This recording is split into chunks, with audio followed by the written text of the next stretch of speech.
പ്രേക്ഷകർക്കേറെ സുപരിചിതനായ കൊല്ലം സുധിയുടെ മരണശേഷമാണ് ഭാര്യ രേണു സുധി സോഷ്യൽ മീഡിയയിൽ സജീവമാകുന്നത്. റീലുകൾ ചെയ്തിരുന്ന രേണു ഇപ്പോൾ മോഡലിംഗും ചെയ്യുന്നുണ്ട്. അഭിനയത്തിലേക്കും ചുവട് വെച്ചിട്ടുണ്ട് രേണു.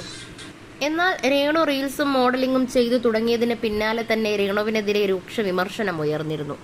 സുധിയുടെ മരണശേഷം രേണു എന്താണ് ചെയ്തു കൂട്ടുന്നതെന്നാണ് ചിലർ ചോദിക്കുന്നത്. രേണു ഏതു വീഡിയോ ഇട്ടാലും ആ വീഡിയോസിന് താഴെ രേണുവിനെ വിമർശിച്ചുകൊണ്ടുള്ള കമന്റുകൾ വരാറുണ്ട്. സുധിയുടെ മകൻ കിച്ചുവിനെ രേണു മറന്നെന്നും അവനെ അകറ്റിയെന്നുമാണ് പലരും പറയുന്നത്. കുറച്ചു നാളുകൾക്ക് മുമ്പ് ദാസേട്ടൻ കോഴിക്കോടെന്ന വ്യക്തിയുമായി ചെയ്ത റീലിന് പിന്നാലെ വലിയ തോതിലുള്ള സൈബർ ആക്രമണമാണ് രേണു നേരിട്ടുകൊണ്ടിരിക്കുന്നത്. ഇപ്പോഴിതാ താൻ ട്രെയിനിൽ നിന്ന് വീണെന്ന് പറയുകയാണ് രേണു. പ്ലാറ്റ്ഫോമിലേക്ക് ലഗേജുകളുമായി ചാടിയിറങ്ങിയപ്പോഴാണ് അപകടം സംഭവിച്ചത്. തലയിടിച്ചാണ് നിലത്ത് വീണത്. ട്രെയിനിന്റെ AC കമ്പാർട്ട്മെന്റിലാണ് രേണുവും ഷൂട്ടിംഗ് സംഘവും സഞ്ചരിച്ചിരുന്നത്. ഡോറ് തുറക്കാനുള്ള ശ്രമത്തിനിടയിൽ ട്രെയിൻ നീങ്ങാൻ ആരംഭിച്ചു. പെട്ടെന്ന് ഇറങ്ങാനുള്ള ശ്രമത്തിനിടെയാണ് പ്ലാറ്റ്ഫോമിലേക്ക് വീണത്. ഭാഗ്യത്തിനാണ് പാളത്തിലേക്ക് വീഴാതെ വലിയ അപകടം ഒഴിവായത്. പിന്നാലെ ആശുപത്രിയിൽ പോയി CT സ്കാൻ ഉൾപ്പെടെ എടുത്ത് കുഴപ്പങ്ങളൊന്നുമില്ലെന്ന് ഉറപ്പുവരുത്തി.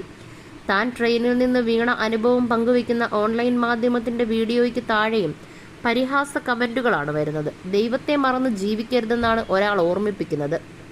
കാണിച്ചു കൂട്ടുന്നതെല്ലാം സുധിച്ചേട്ടന്റെ ആത്മാവെല്ലാം കാണുന്നുണ്ടെന്നുറപ്പായി. അങ്ങനെ തന്നെ വേണം എന്നെല്ലാം കമന്റുകളുമായി ആളുകൾ എത്തിയിട്ടുണ്ട്.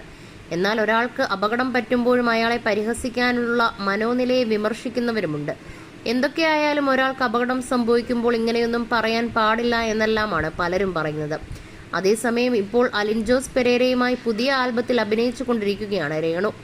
ഇടപ്പള്ളി വനിതാ തിയേറ്ററിൽ സിനിമാ നിരൂപണം പറഞ്ഞാണ് അലിൻ ജോസ് പെരേര സമൂഹ മാധ്യമങ്ങളിൽ വൈറലായത്.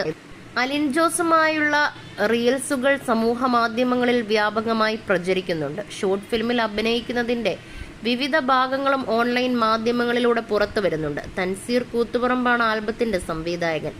രേണുവിന്റെ അഭിനയത്തെ വിമർശിച്ചും നിരവധി പേർ കമന്റുകൾ ഇടുന്നുണ്ട്. നിരവധി പേരാണ് ഷൂട്ടിംഗ് ലൊക്കേഷനിൽ ഫോട്ടോ എടുക്കാനും മറ്റുമായി രേണുവിന്റെ അടുക്കലെത്തുന്നത്.